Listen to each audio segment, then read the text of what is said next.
Nous allons voir ici donc l'effet des basses et aigus. Bon, vous connaissez sans doute les basses et les aigus, mais bon, tout d'abord, démarrez votre programme Audacity. Donc moi ici, je vous retrouve sur les pistes qu'on vient d'établir avec l'effet précédent.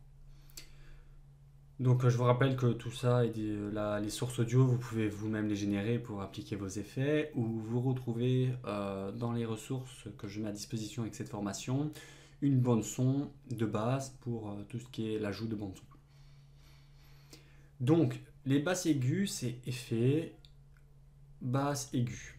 Alors tout simplement, basse aiguë, ça augmente ou diminue les basses fréquences et les fréquences plus élevées de votre audio indépendamment.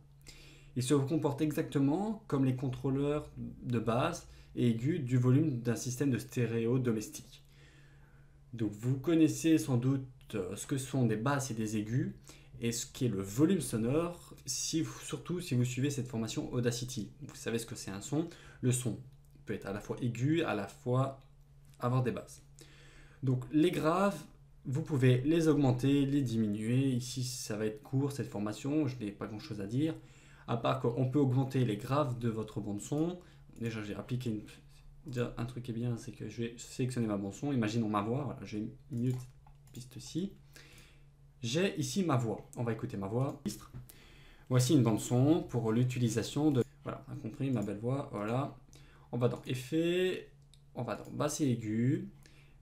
Regardez ce que j'ai déjà modifié. J'ai la possibilité de tout remettre par 0. Voilà. Si je fais Preview, voici une bande son pour l'utilisation de l'effet. J'ai ma voix. Elle a été amplifiée, mais j'ai ma voix. Cette voix, imaginons, je vais aller augmenter les graves. Et je refais une Preview.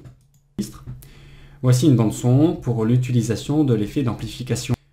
Je ne sais pas si vous arrivez à bien l'entendre, mais on voit, bon, si j'augmente bien les graves et diminue bien les aigus, on voit que ça fait, enfin, vous pouvez augmenter les graves quand même dans votre chaîne stéréo, donc Preview. Voici une bande son pour l'utilisation de l'effet d'amplification. Là, on ressent bien les graves. Cet effet, on a l'impression que je parle derrière un gros mur. Vous pouvez en même temps diminuer le volume. Voici une bande son pour l'utilisation de l'effet d'amplification. Voilà, ici on s'entend presque pas. Donc c'est un effet qui est en fait globalement, vous pouvez l'appliquer sur une piste, mais souvent on peut l'appliquer normalement après la masterisation. Une fois que vous avez fini de masteriser un ensemble de pistes, vous souhaitez diminuer les graves et les aigus et le volume, ben, vous avez la possibilité de le faire avec cet effet. Donc c'était tout ce que j'avais à dire sur cet effet. Donc nous allons pouvoir nous retrouver, je vais remettre en arrière, voilà, dans le prochain effet qui est le changeur de hauteur. Donc voilà, nous nous retrouvons dans ce prochain effet.